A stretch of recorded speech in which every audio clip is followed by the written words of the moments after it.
Hindi lang to pang aesthetic na tissue kasi ito yung tissue box na hindi ka mahihirapan kahit konti na lang yung laman ng tissue ninyo kasi may spring na siya, guys.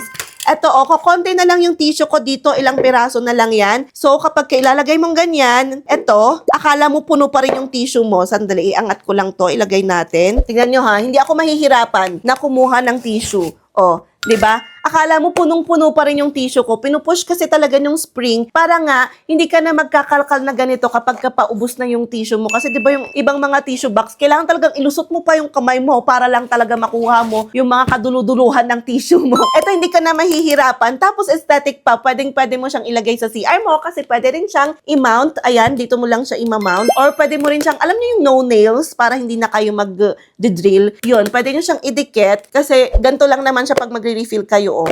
Tinatanggal lang siya na ganyan. Hindi lang talaga to aesthetic talaga. Very useful niya. Lalong-lalo na yung spring niya. Pinaka nagustuhan ko to sa lahat ng tissue holder na nag-try ko. Ito talaga yung pinaka nagustuhan ko. So, if you want this, you know the drill. Ilalagay ko na lang sa yellow basket or sa comment section kung saan makakabili. Bye!